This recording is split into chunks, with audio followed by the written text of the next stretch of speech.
Hello everyone, आज हम लोग मॉडल पेपर ऑफ बायोलॉजी का सेट 1 डिस्कस करेंगे। इसमें देखिए किस तरह से दिया है। फर्स्ट में 5 क्वेश्चंस 1 मार्क्स के हैं एंड नेक्स्ट 5 क्वेश्चन 3 मार्क्स के हैं एंड नेक्स्ट 5 मार्क्स कैरी करते हैं। इस तरह से मैंने जो भी आंसर्स इसमें दिया है ये बिल्कुल ऑथेंटिक है और आपको कंफ्यूज होने की आवश्यकता नहीं है। अब आइए डिस्कस करते हैं। फर्स्ट क्वेश्चन शॉर्ट क्वेश्चन है, वेरी शॉर्ट। फर्स्ट है, अनुवांशिक कैंची से आप क्या समझते हैं?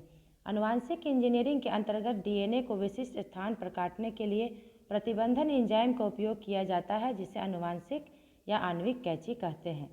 सेकंड है, ई अपशिष्ट क्या है? ऐसे कंप्यूटर और इलेक्ट्रॉनिक सामान जो मरम्मत के लायक नहीं रह जाते हैं ई अपशिष्ट कहलाते हैं। थर्ड है, अपरद खाद्य श्रृंखला से आप क्या समझते हैं?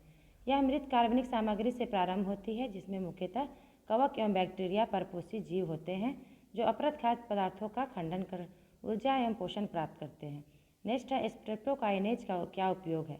स्ट्रेप्टोकाइनेज का उपयोग हृदयाघात से गुजर रहे रोगियों में रक्त वाहिनियों से थक्का हटाने में किया जाता है। नेक्स्ट क्वेश्चन है, पेनिसिलिन के स्रोत का नाम बताएं। पेनिसिलियम नोटेटम नामक मोल्ड से प्राप्त किया जाता है। नेक्स्ट है, एलिसा का फुल फॉर्म है एंजाइम लिंक्ड इम्यूनोसॉर्बेंट ऐसे। इस तरह से वेरी शॉर्ट क्वेश्चन कंप्लीट होता है, इसको आप अच्छे से पढ़ लीजिए। नेक्स्ट है, सहभोज्यता को परिभाषित करें।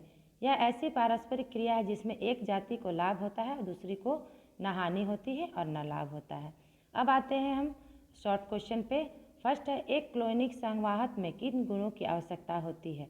एक क्लोनिक संवाहक में निम्नलिखित गुणों की आवश्यकता होती है। फर्स्ट है प्रतिकृतियन की उत्पत्ति, सेकंड है वर्ण योग चिन्हक और थर्ड है क्लोनिंग स्थल। इस तरह से ये 3 उसमें विशेषताएँ होनी चाहिए। उसके अंतर्गत मैंने 2-3 पॉइंट्स डाले हैं जिसको आप अच्छे से पढ़कर समझ लीजिए और याद कर लीजिए। नेक्स्ट है, बीटी कपास के बारे में संक्षेप में बताएं। बीटी कपास के बारे में निम्नलिखित बातें हैं। फर्स्ट है, बैसिलस थ्रुएंजेंसिस नामक जीवाणु से बनी प्रोटीन जो पीड़कों के लिए विष का कार्य करती है। आगे है, बीटी जीव विष जीन्स बैसिलस थ्रुएंजेंसिस से निकालकर फसलों जैसे कपास में समाविष्ट किया गया है एवं अन्य बीटी फसलों को बनाने में प्रयुक्त की जाती है जिससे उन फसलों में पीड़क प्रतिरोधक क्षमता उत्पन्न हो जाती है। बीटी कपास इसी प्रक्रिया द्वारा उत्पन्न कपास की प्रजाति है जिस पर मुकुल कृमि का प्रभाव नहीं पड़ता है। इस तरह से 3 मार्क्स के क्वेश्चन के लिए हम पॉइंट वाइज अगर आंसर देते हैं तो हमें अच्छे मार्क्स मिलते हैं। नेक्स्ट है, शीत निष्क्रियता और डाइपाज किस प्रकार से भिन्न है? तो सबसे पहले डाइपाज के बारे में देखते हैं कि यह एक प्रकार की अवस्था है जिसमें जीव प्रतिकूल वातावरण से बचने के लिए अपने विकास की गति को रोक देता है। इसका एग्जाम्पल है कीट और जूपेंट्रम। हाइपरनेशन या शीत निष्क्रियता को कहते हैं कि यह एक प्रकार का अनुकूलन है जिसमें कुछ जीव शीत ऋतु से बचने के लिए शीत निद्रा में चले जाते हैं। इसका उदाहरण है समुद्री भालू। नेक्स्ट है, उत्प्रेरक परिवर्तक वाहनों से निकलने वाले हानिकारक गैसों को कम करने में कैसे सहायक है? जैसे कि हमारे बड़े बड़े शहरों में देखते हैं कि बहुत पोल्यूशन होता है, एयर पोल्यूशन। तो उस एयर पोल्यूशन को रोकने के लिए वाहकों में उत्प्रेरक परिवर्तक लगे होते हैं जिससे कि एयर पोल्यूशन को कम किया जा सकता है। तो वो इन एयर पोल्यूशन को किस तरह से रोकते हैं उसके लिए इतने सारे पॉइंट्स दिए हुए हैं जो कि हानिकारक गैसों को कम करने का काम करते हैं।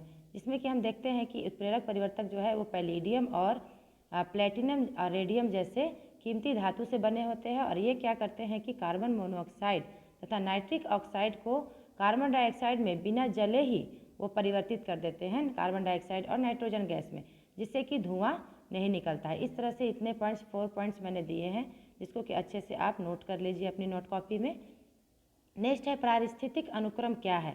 प्राथमिक अनुक्रम किस प्रकार से द्वितीयक अनुक्रम से भिन्न है? तो सबसे पहले हम पारिस्थितिक अनुक्रम की परिभाषा लिखेंगे जिसमें कि है एक सुनिश्चित क्षेत्र की प्रजाति संरचना में उचित रूप से आंतरिक परिवर्तन को पारिस्थितिक अनुक्रम कहते हैं। ये इसकी परिभाषा हो गई, फर्स्ट पार्ट का आंसर हो गया। सेकंड पार्ट का आंसर है कि प्राथमिक अनुक्रम वह प्रक्रिया है जो ऐसे स्थान पर शुरू होती है जहाँ कोई सजीव नहीं रहा हो, जैसे नग्न पत्थर, ठंडा लावा, नवविकसित तालाब।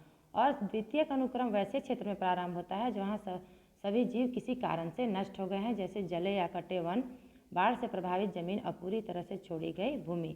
इस तरह से प्राथमिक अनुक्रम में हम की प्रक्रिया जो होती है द्वितीयक अनुक्रम की अपेक्षा धीमी गति से होती है।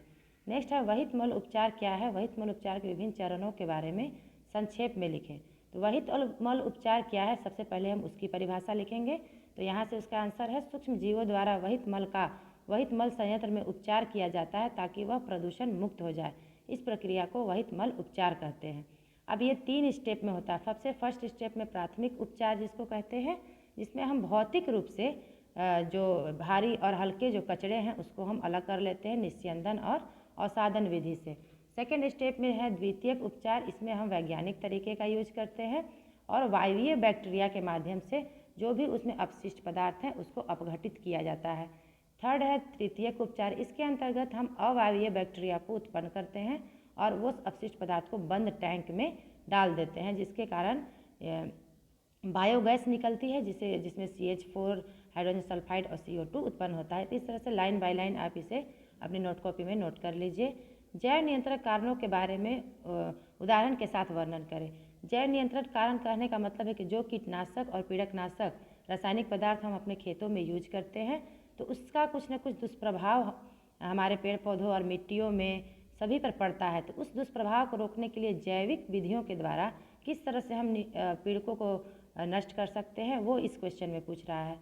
तो ये देखिए वो जैविक विधियाँ हैं जो कि मैंने पॉइंट वाइज दिया है। पहला है भृंग तथा व्याध पतंग ड्रैगन फ्लाई का उपयोग क्रमशः एफिडों तथा मच्छरों से छुटकारा पाने के लिए किया जाता है। नेक्स्ट है बैक्टीरिया बैसिलस थ्रोजेंसिस का उपयोग बटरफ्लाई कैटरपिलर के नियंत्रण में किया जाता है। कवक ट्राइकोडर्मा का उपयोग पादप रोगों के उपचार में किया जाता है और विषाणु बैकुलोवायरसिस का उपयोग कीटों तथा संधिपात के नियंत्रण में किया जाता है।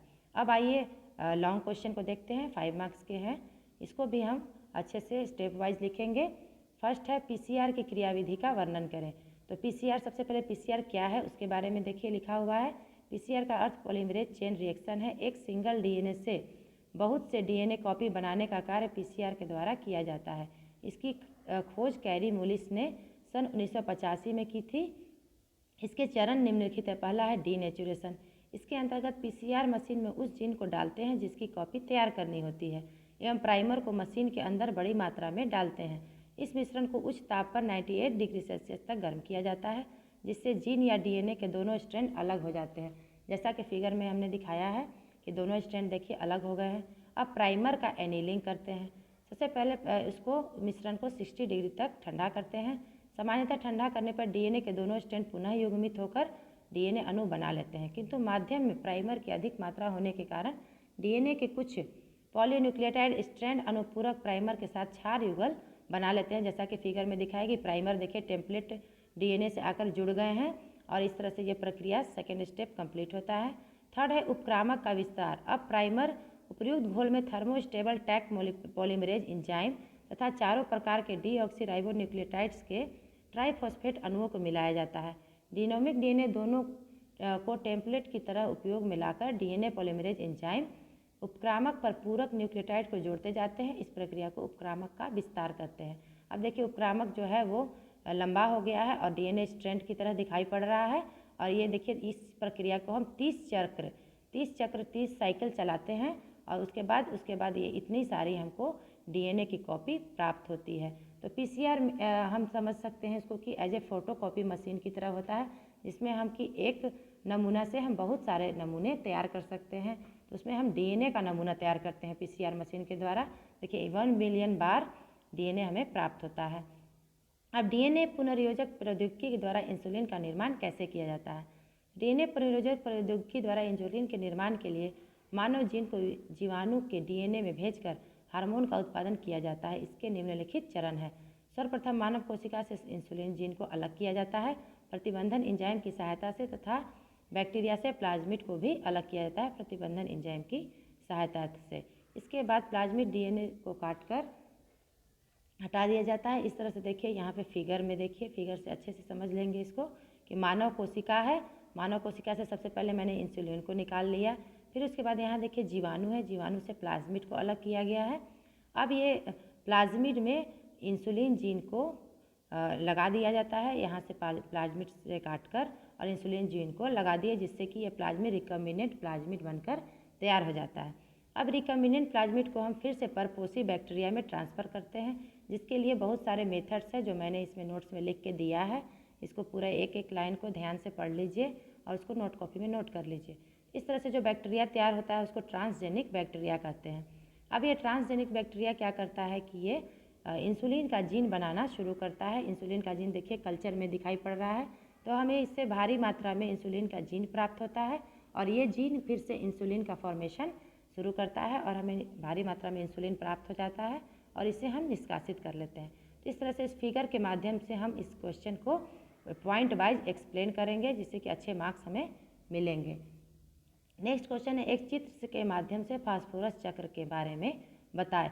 फास्फोरस चक्र कहने का मतलब है कि फास्फोरस जो है वो किस तरह से चट्टानों से पूरे वायुमंडल में आके फिर से पुनः मिट्टी में मिक्स हो जाता है। फास्फोरस जैविक तंत्र में एक महत्वपूर्ण भूमिका निभाता है।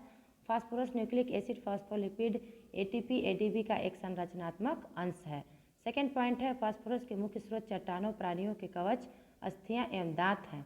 पौधों को अपने पोषण के लिए इनऑर्गेनिक फॉस्फेट की आवश्यकता होती है। यह इनऑर्गेनिक फॉस्फेट पौधे भूमि से प्राप्त करते हैं। अब आइए फास्फोरस चक्र के प्रक्रिया को देखते हैं। अब ये प्रक्रिया कैसे होती है कि चट्टानों में पाया जाने वाला फास्फोरस पानी में घुलकर फॉस्फेट आयन के रूप में जड़ों द्वारा अवशोषित होता है। पौधों में से फॉस्फेट जंतुओं में भोजन के माध्यम से प्रवेश करता है। अब जंतुओं की मृत्यु के बाद फास्फोरस अपघटकों की मदद से कार्बनिक फॉस्फेट के रूप में भूमि में मिल जाते हैं। नेक्स्ट है, चट्टानों से फॉस्फेट यदि जलाशयों में जाती है तो यहाँ से शैवाल इसे ग्रहण करते हैं। उसके बाद नेक्स्ट है, अब आइए इस पर फिगर देखते हैं। तो फिगर में चट्टानी खनिज देखिए है। चट्टानी खनिज जब अक्षय अपर्दन होता है तो वो मिट्टी में चले जाते हैं। मिट्टी से प्लांट इसको फास्फोरस को अवशोषित करते हैं और फिर ये प्लांट को कोई उपभोक्ता अगर खाता है तो फास्फोरस उस उपभोक्ता में चला जाता है और उपभोक्ता से अपघटक के माध्यम से उसका अपघटन करके वह पुनः मिट्टी में आ जाता है। अब एक और फास्फोरस का चक्र है कि यदि फास्फोरस चट्टानी खनिज से जलाशयों में या किसी जल राशि में जाता है तो फिर उसका चक्र कैसे चलता है। तो यदि फास्फोरस किसी जलाशय में जाता है तो वहाँ से वो शैवाल के द्वारा ग्रहण किया जाता है। उसके बाद उसे कोई मछली ग्रहण करती है, फिर वो उपभोक्ता ग्रहण करता है, फिर उसके बाद उसको अपघटक ग्रहण करता है और अपघटक उसके अपघटित करके पुनः मिट्टी में भेज देता है। अब नेक्स्ट क्वेश्चन है, उन तरीकों के बारे में संक्षेप में वर्णन करें जिसके द्वारा जीव पर्यावरणीय बदलाव का सामना करते हैं। जीव जो है पर्यावरण में होने वाले बदलाव का सामना किस तरह से करते हैं, अपने आप को किस तरह से पर्यावरण में एडजस्ट करते हैं, उसके ये सभी विधियां हैं। जिसमें पहली विधि है नियमन करना। नियमन करना का मतलब है कि विभिन्न प्रकार के जीव वातावरण में हो रहे तापमान में परिवर्तन का सामना अपने शरीर के तापमान एवं परासरणी सांद्रता का नियंत्रण करते हैं। सभी पक्षी, स्तनधारी कशेरुकी और कुछ अकशेरुकी ऐसा नियमन बनाए रखने में सक्षम है।